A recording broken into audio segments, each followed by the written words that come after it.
بندی کے ساتھ ہمارے لیے مقرر فرمایا ہے۔ آنے والے وقت میں اس کو معلوم تھا کہ میری مصطفیٰ کی امت بہت مصروف ہو جائے گی، شاید بات سنانے کا وقت ان کے پاس موجود نہیں ہوگا، تو اللہ رب العالمین نے بندگانہ نمازوں کے ساتھ ساتھ نماز جمعہ کو فرض قرار دے دیا، اور اس موقع پر ایک دوسرے کو سکھانے اور پھر سیکھنے کا عمل اللہ رب العالمین نے ہمارے لیے رکھ دیا ہے۔ ماقبل اس کے کہ میں اپنی گفتگو کا آغاز کروں، دوست احباب محبت فرماتے ہیں، اکثر بھی فرماتے ہیں، میں اپنے مالک کی حضور التجا کرتا ہوں کہ اللہ رب العالمین اس ممبر سے جو حق کہنے کی میرے ذمہ اس نے ڈیوٹی لگائی ہے، اللہ تعالیٰ اس کو صحیح معنوں میں نبھانے کی توفیق عطا فرمائے، اور جتنے لوگ محبت فرماتے ہیں اللہ ان سے محبت فرمائے، جو مجھے فون پہ یاد کرواتے ہیں، جو باتیں کرتے ہیں، میری تعریف کرتے ہیں، اللہ مجھے تکبر اور غرور سے محفوظ فرمائے، اور ہم سب کو ایک دوسرے کو سیکھنے اور سکھانے کا جو عمل ہے اس کو جاری رکھنے کی توفیق عطا فرمائے، کیونکہ اب ہمارا طرح امتیاز ہی یہی ہے، کنتم خیر امۃ اخرجت للناس تأمرون بالمعروف وتنہون عن المنکر۔ ہماری جو خاصیت ہے، کیونکہ اب قیامت تک کسی نبی نے آنا نہیں ہے، یہ ڈیوٹی، یہ ذمہ داری اس امت پر لگا دی گئی ہے۔ جہاں کہیں بھی بیٹھیں، جدھر بھی جائیں، جہاں بھی جائیں، میں اکثر عرض کرتا رہتا ہوتا ہوں کہ بول کر نہ بتانا پڑے کہ میں مسلمان ہوں، دیکھنے والا دیکھ کر کہے واہ محمد مصطفیٰ کا غلام ہو تو ایسا ہونا چاہیے۔ بات اتنی سی ہے، تو میں اور آپ ہم سب جو کردار ہے اس کو خوبصورت بنا لیں۔ میرا رب ہمیں اپنے فضل اور اپنی توفیق سے شر شیطان سے محفوظ فرمائے، بری نظر سے بھی محفوظ فرمائے، اور یہ جو حاسدین کا حسد ہوتا ہے اللہ اس سے بھی محفوظ و مامون فرمائے۔ اب آپ مقصود فقط جمعۃ المبارک کی گفتگو کا واللہ کوئی تقریر کرنا نہیں ہوتا ہے، بڑا اوکھا کام ہوتا ہے۔ ہم جو جمعہ کی تقریر کرنی ہوتی ہے نا، اس کے لیے پورا ہفتہ تیاری کرتے ہیں اور ڈر ڈر کے ممبر میں بیٹھتے ہیں، بات کرنی ہے، کہنی ہے، اللہ کرے حق کہہ پائیں، اور ڈر لگا ہوتا ہے کہ یار پتہ نہیں بات کس مزاج کی ہوگی۔ سچ یہی ہے، کیونکہ اللہ رب العالمین کو بھی راضی کرنا ہے اور اس کی مخلوق کو بھی راضی کرنا ہے، یہ بڑا مشکل کام ہے۔ وہ راضی ہو جاتا ہے، مخلوق اللہ کرے کہ راضی ہو جائے۔ بات مقصود یہ ہوتا ہے، تنقید نہیں، مقصود یہ ہوتا ہے کہ ہماری تعمیر سیرت ہو سکے، ہماری کردار کے اندر خوبصورتی آ جائے۔ مقصود یہی ہے، اللہ رب العالمین اس مقصد میں مجھے ہم سب کو کامیاب کرے۔ آمین تو کہہ دیں۔ آمین۔ اب آپ قرآن مجید پارہ نمبر 29، سورت کا نام سورۃ المعارج ہے، آیت نمبر 19 تا آیت نمبر 35، چھوٹی چھوٹی جملوں کی صورت میں یہ آیات ہیں، لیکن ایک بہت بڑی اسلام کی حقانیت پر اللہ رب العالمین دلائل پیش فرما رہا ہے، اور اللہ رب العالمین نے انسان کی 3 بنیادی وصف، اچھا ہو یا برا، خوبی ہوتی ہے اچھی ہو یا بری، اللہ رب العالمین نے اس کی جو صفت رکھی ہے، 3 صفات کا ذکر ہے۔ ان 3 صفات کو اللہ رب العالمین نے بیان کر کے پھر آگے ان 3 صفات سے کون نکل سکتا ہے، کس طرح معیار بن سکتا ہے، کس طرح کس کا معیار زندگی اونچا ہو سکتا ہے، اللہ رب العالمین نے ان کا ذکر فرمایا ہے۔ میں پہلے ان 3 صفات کی تھوڑی سی وضاحت کے بعد میں صرف آیات کا آگے ترجمہ پڑھوں گا، چونکہ وقت ختم ہو جائے گا، اس لیے ترجمہ ہم نے سن کر آخر پر ہم نتیجہ پیش کریں گے اور انشاءاللہ بات مکمل ہو جائے گی۔ میں کوشش کروں گا کہ میرے پاس جو سامنے گھڑی پر مجھے وقت نظر آ رہا ہے، میرے پاس 15 منٹ ہیں، میں ان 15 منٹ کے اندر آپ کو ان باتوں سے آگاہ کرنا ضروری سمجھتا ہوں۔ اب آپ پہلے اللہ رب العالمین نے، چونکہ انسان کا خالق کون ہے؟ انسان کا خالق کون ہے؟ تو جو جس چیز کا خالق ہوتا ہے اسے اپنی تخلیق کی خبر ہوتی ہے. کیوں جی؟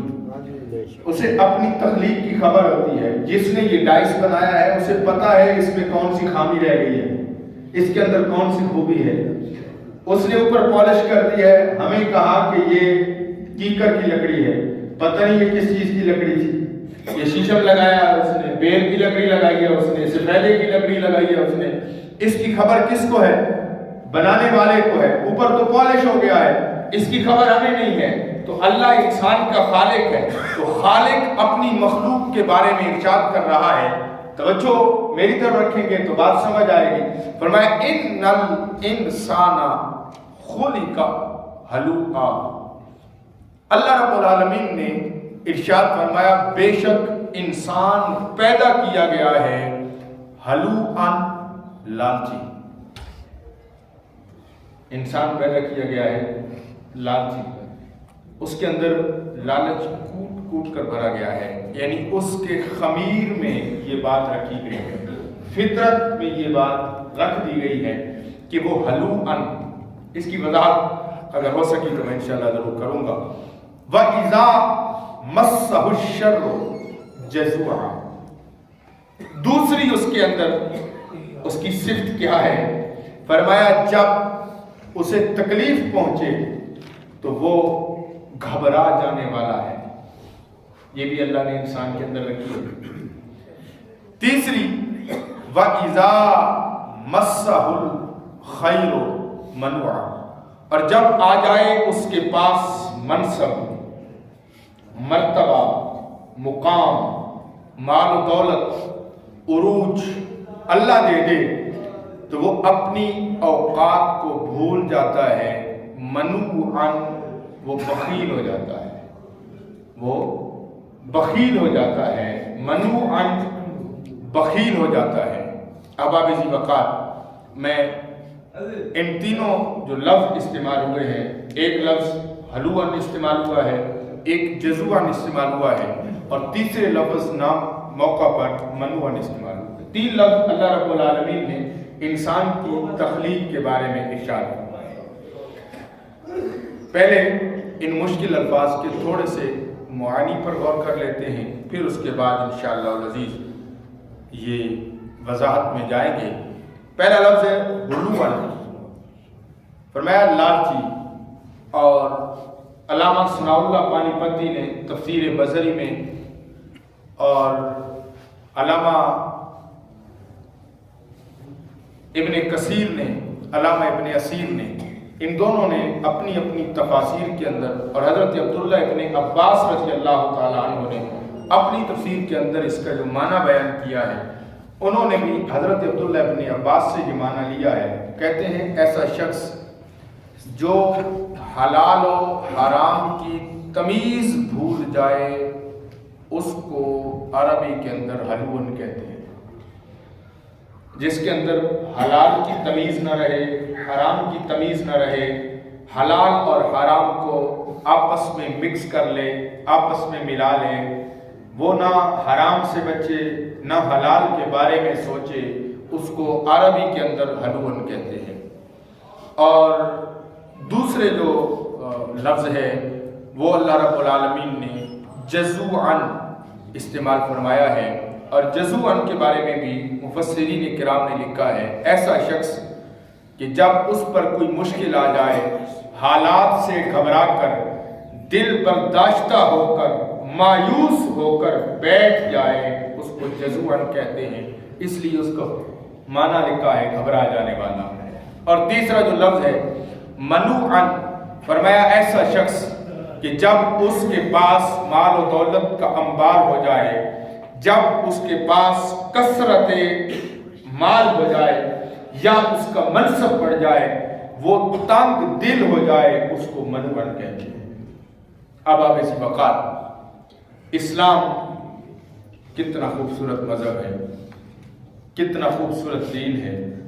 وہ صرف کسی کی پوجا پاٹ کا مذہب نہیں ہے. وہ یہ نہیں کہتا کہ یہ نماز فقط اپنے رب کی حضور پڑھتے جاؤ اور اس کا کوئی مقصد نہ ہو، روزہ رکھتے جاؤ اس کا کوئی مقصد نہ ہو، حج کرنے جاؤ لاکھوں روپے لگا کر خرچ کر کے تم حج کرنے جاؤ تو اس کا کوئی مقصد نہ ہو، ایسا ہرگز نہیں ہے، بلکہ اسلام اپنے ماننے والوں کی، اپنے پیروکاروں کی، اپنے فالوورز کی اس طرح سے تربیت کرتا ہے، اس طرح سے ان کے کردار کے اندر خوبصورتی لاتا ہے کہ وہ با کردار ہو کر اتنے خوبصورت انداز کے اندر عمل کرتے ہیں کہ ان کے عمل سے حق کا بول بالا ہو جاتا ہے، ان کا عمل، ان کا کردار اپنے رب کے حضور اتنا مقبول ہوتا ہے، اتنا مقبول ہوتا ہے کہ وہ دنیا کے سامنے، دنیا کے آگے ایک بہترین نمونہ بن کر ابھر کر سامنے آتے ہیں۔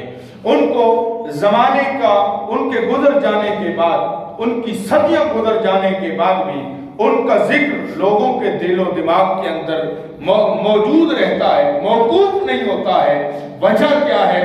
وجہ یہ ہے کہ وہ اپنے رب کے حضور کردار کی بلندی کا یہ عالم اپنا لیتے ہیں، اس بلندی پر آ جاتے ہیں کہ رب العالمین پھر ان کے ذکر کو فاذکرونی اذکرکم کے تحت وہ اپنے رب کے ذکر میں مشغول ہوتے ہیں، ان کا کردار صاف اور ستھرا ہو جاتا ہے، وہ حلال و حرام کے اندر تمیز کرنے والے ہو جاتے ہیں، وہ جزومن کا پیکر نہیں ہوتے، وہ منومن کا پیکر نہیں ہوتے، اپنے کردار کو اتنا خوبصورت بنا لیتے ہیں، وہ تو چلے جاتے ہیں لیکن قیامت تک لوگ انہیں مرنے نہیں دیتے، ان کا ذکر قیامت تک جاری رہتا ہے۔ اسی لیے زمانہ 14 صدیاں بعد بھی صدیق اکبر کو سلام کرتا ہے، اسی لیے 14 صدیاں بعد بھی علی حیدر کرار کو سلام کرتے نظر آتا ہے۔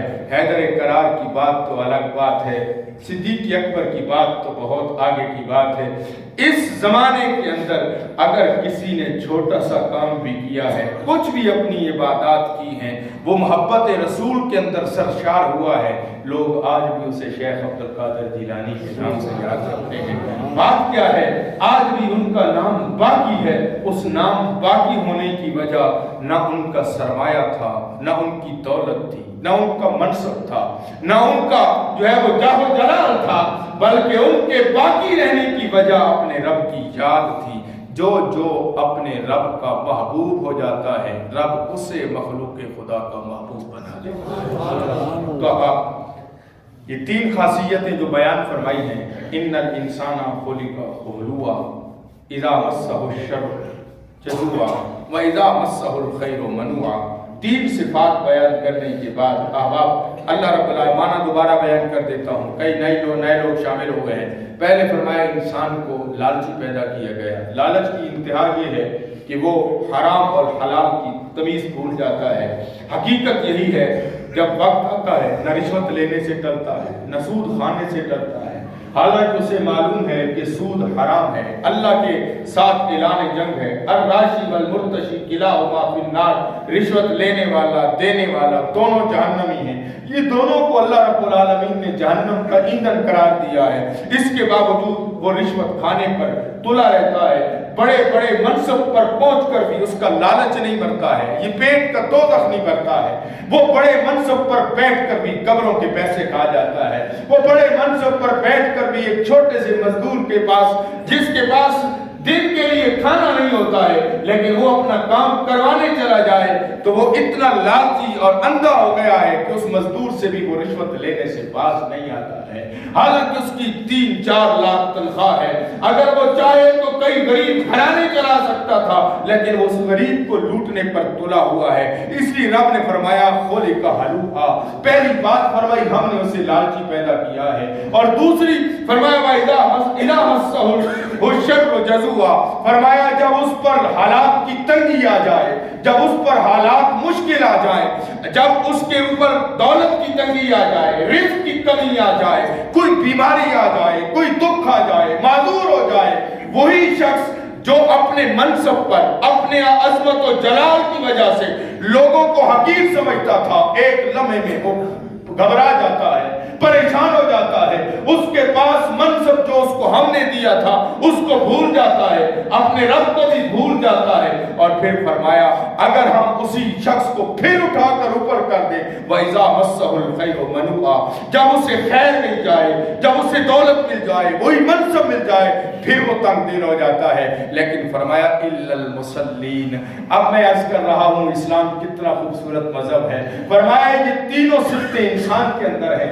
انسان لالچی بھی ہے، انسان بزدل بھی ہے، انسان بخیل بھی ہے، لیکن میرے رب نے کہا ہر انسان ایسا نہیں ہے، کیونکہ ان انسانوں کے روپ میں محمد مصطفیٰ کی صورت بھی تو موجود ہے، اسی انسان کی صورت میں صدیق اکبر کی صورت بھی تو موجود ہے نا، اسی انسان کے روپ میں حیدر کرار کی صورت بھی تو موجود ہے نا۔ تو فرمایا ہاں ہاں سنو، انسان کی صفت یہی تھی کہ وہ لالچی بھی ہے، انسان کی صفت یہی تھی وہ بزدل بھی ہے، انسان کی صفت یہی تھی کہ وہ بخیل بھی ہے، لیکن فرمایا الا المصلین۔ اے لوگوں سنو، ہم نے یہ جو تمہارے اوپر نماز فرض کر رکھی ہے، اس نماز کا مقصد فقط سجدے ٹیکنا نہیں ہے، پیشانی ٹیکنا نہیں ہے، بلکہ اس نماز کی وسیلہ سے، اس نماز کے توسل سے ہم نے تم سے لالچی والی صفت بھی چھین لی ہے۔ ہم نے تمہیں اسلام کا خوگر بنا کر، اسلام کے اندر لا کر، اسلام کے دامن میں لا کر ہم نے تمہیں اتنا خوبصورت بنا دیا ہے کہ تو بیسیکلی تو لالچی تھا، لیکن تیرے اندر سے لالچ نکل گیا ہے۔ تو مسجد میں کھڑا ہے، کھڑے ہو کر اپنے بھائی کے ساتھ کندھے کے ساتھ جو کندھا ملا کے کھڑا ہے، تجھے تیرے بھائی کے دکھ نے پریشان کر دیا ہے۔ اگر تو نماز کے لیے آیا ہے تو تو اس غرض سے آیا ہے یار میرے اس بھائی کا کیا حال ہوگا، تو اپنے بھائی کی خبرگیری کرنے والا ہو گیا ہے۔ اور سن، یہ جو اللہ رب العالمین نے عبادات کا نظام رکھا ہے، فرمایا نماز تو نماز ہے، ہم نے جو 1 سال بعد روزے فرض کیے ہیں، اس کا مقصد بھی یہی تھا کہ تو صبح سے لے کر شام تک جب بھوکا رہے گا، پیاسا رہے گا، تجھے کسی غریب کی بھوک پیاس یاد آئے گی۔ جب تو بھوکا پیاسا رہے گا، تجھے محسوس ہوگا یار بھوکا رہنا کتنا مشکل کام ہے، پیاسا رہنا کتنا مشکل کام ہے۔ اس لیے کسی غریب کی، کسی فقیر کی بھوک اور پیاس کو یاد کر کے، کسی یتیم کی بھوک اور پیاس کو یاد کر کے ہم نے تجھے روزہ اس لیے رکھا ہے، ان کی بھوک اور پیاس کا احساس کرتے ہوئے آخر پر صدقہ فطر دے کر اس بات کا اظہار کرے گا مالک مجھے تو نے کھلایا ہے، میں تیرے دیے ہوئے رزق سے تیرے بندوں کو کھلا رہا ہوں۔ یہ لالچ چھین لیا ہے۔ اور پھر فرمایا ہم علی صلاتہم دائمون، ان کی علامت کیا ہے؟ وہ اپنی نمازوں کے اوپر قائم رہنے والے ہیں۔ اب میں اس کا ترجمہ جو ہے وہ بیان کرتا چلوں تاکہ بات مکمل ہو جائے، اور آخر پر صرف آپ سے ایک بات آپ کو کہنی ہے، اللہ کرے کہ میرا انداز بیان آپ کو جو ہے اثر انداز ہو اور آپ کو میری بات سمجھ آ جائے۔ اب آپ یہ ترجمہ سماعت کریں گے غور سے، صرف ترجمہ بیان کر رہا ہوں، اس کی تشریح نہیں ہوگی، وقت کے دامن میں قلت ہے۔ والذین فی اموالہم حق معلوم، فرمایا ان کی جو دوسری صفت ہے، جو ان لالچ سے، بزدلی سے اور بخل سے پاک ہوتے ہیں، ان کی دوسری صفت والے لوگ ہیں، وہ کون ہیں؟ فرمایا وہ جو اپنے مالوں میں مقررہ حق رکھتے ہیں، کن کا؟ للسائل، سوال کرنے والوں کے لیے، والمحروم، اور محروم مجبور لوگوں کے لیے۔ اور پھر والذین یصدقون بیوم الدین، اور وہ جو روز جزا کی تصدیق کرتے ہیں، جن کی ذہن میں یہ بات پختہ ہے آج جو کچھ بھی کر رہے ہیں، فَمَن يَعْمَلْ مِثْقَالَ ذَرَّةٍ خَيْرًا يَرَهُ وَمَن يَعْمَلْ مِثْقَالَ ذَرَّةٍ شَرًّا يَرَهُ، جتنا جو کچھ جہاں کیا ہے اس کا کل قیامت کے دن حساب کتاب ہوگا، وہ اس بات پر یقین رکھتے ہیں، اس کی تصدیق کرتے ہیں۔ اور آگے وَالَّذِينَ هُمْ مِنْ عَذَابِ رَبِّهِمْ مُشْفِقُونَ، فرمایا وہ لوگ اپنے رب کے عذاب سے ہمیشہ ڈرنے والے ہیں۔ ان عذاب ربهم غیر مامون، فرمایا بے شک ان کے رب کا جو عذاب ہے وہ بھول جانے والا ہے بھی نہیں ہے، اس لیے اس سے ہمیشہ ڈرتے رہتے ہیں۔ والذین هم لفروجهم حافظون، فرمایا وہ ان کی اگلی صفت کیا ہے؟ فرمایا وہ اپنی شرمگاہوں کی حفاظت کرنے والے ہیں، اپنی شرمگاہوں کی حفاظت کرنے والے ہیں۔ الا علی ازواجہم او ما ملکت ایمانہم فانہم غیر ملومین، میں بجز اپنی بیویوں کے یا اپنی کنیزوں کے تو ان پر کوئی ملامت نہیں ہے۔ فرمایا وہ ان کی شرمگاہیں تو وہ دیکھ سکتے ہیں، فمن ابتغى وراء ذلك، میں اس پر انشاءاللہ گفتگو ایک جمعہ پورا ہوگا، فمن ابتغى وراء ذلك فاولئک هم العادون، میں البتہ جو خواہش کریں گے ان کے علاوہ تو وہی لوگ حد سے بڑھنے والے ہیں، اس کے علاوہ جو خواہش کریں گے وہ حد سے بڑھنے والے ہیں۔ والذین هم لاماناتهم وعدهم راعون، اور وہ جو اپنی امانتوں اور عہد و پیمان کی پاسداری کرتے ہیں، والذین هم بشہاداتہم قائمون، اور وہ لوگ جو اپنی گواہیوں پر قائم رہنے والے ہیں، والذین هم علی صلاتہم یحافظون، بات پھر وہیں ختم کی، فرمایا جو اپنی نمازوں پر قائم اور دائم رہتے ہیں، اولئک فی جنات مکرمون، ان کے لیے یہ ساری علامتیں رکھنے والوں کے لیے فرمایا یہی لوگ مکرم و محترم ہوں گے اور جنت ان کا مقدر ہوگی۔ اب آپ یہ سادہ سا ترجمہ میں نے بیان کیا ہے، یہ ساری باتیں، پہلی نماز، اس کے بعد صدقہ و خیرات، اس کے بعد آخرت کی تصدیق، اس کے بعد عذاب الہی سے ڈرنا، اس کے بعد اپنی شرمگاہوں کی حفاظت کرنا، اس کے بعد اپنی بیویوں اور لونڈیوں کے حقوق پورے کرنا، اس کے بعد اللہ رب العالمین کی رضا کے لیے اپنی امانتوں اور عہد و پیمان کو پورا کرنا اور اپنی گواہیوں پر قائم رہنا، یہ ساری علامات ان لوگوں کی ہیں جو اہل اسلام ہوتے ہیں۔ اب ساری باتیں میں اور آپ ہم اپنے سامنے رکھ لیں، ایمانداری کے ساتھ کوئی احتساب کرنا مشکل کام نہیں ہے، یوں نگاہ جھکائیں میں اور آپ، کیا یہ ساری باتیں مجھ میں اور آپ میں پائی جاتی ہیں؟ بس اتنی سی بات ہے۔ ہمارے اندر کیا ہم نماز کے اتنے پابند ہیں کہ صاحب ترتیب ہیں؟ کیا صدقہ و خیرات بلا جھجک کرتے ہیں؟ کیا ہم اپنی شرمگاہوں کی حفاظت کرتے ہیں؟ اور اگر یہ بات میں آپ سے گزارش کروں کہ اس کا پتہ ہمیں خوشی کے موقع پر چلتا ہے، جیسے بھی یہ شادیوں کے فنکشن ہوتے ہیں یا پھر نیو ایئر نائٹ آنے والی ہے، جو حالات اور کیفیات ہماری ہوں گی، کیا ہمیں کوئی دور سے دیکھ کر کہہ سکتا ہے کہ میں مسلمانوں کے فنکشن میں موجود ہوں؟ ایمانداری کی بات ہے، سچ بات ہے، کسی شادی کے فنکشن میں بیٹھے ہوں، یوں لگتا ہے کہ میں مسلمانوں کے فنکشن میں موجود ہوں، یہ مسلمانوں کی شادی ہو رہی ہے، یہ میں تنقید نہیں کر رہا، ہو سکتا ہے، لیکن اس میں ہم سب ملوث ہیں، مجھ سے لے کر آپ تک کوئی بندہ بھی ہم بچے ہوئے نہیں ہیں۔ اور کیا ہم وعدہ خلافی کے پیکر نہیں بنے ہوئے؟ کیا ہم وعدہ پورا کر رہے ہیں، وعدے وفا کر رہے ہیں؟ نہیں ہے۔ اور کیا ہم گواہی ٹھیک دے رہے ہیں؟ اسی اسلامی جمہوریہ پاکستان کے اندر عدالتوں کے باہر پیسوں پر جھوٹے گواہ مل جاتے ہیں، کیا ایسا نہیں ہے؟ ایسا نہیں ہے ایسا، ہو رہا ہے ایسا، اور پھر بھی ہم سے گلہ ہے کہ وفادار ہم نہیں، پھر بھی ہم کہیں کہ ہمارے اوپر اللہ کا کرم نہیں ہوتا ہے، اللہ راضی نہیں ہوتا ہے۔ تو میرے بھائی اللہ راضی کیسے ہو؟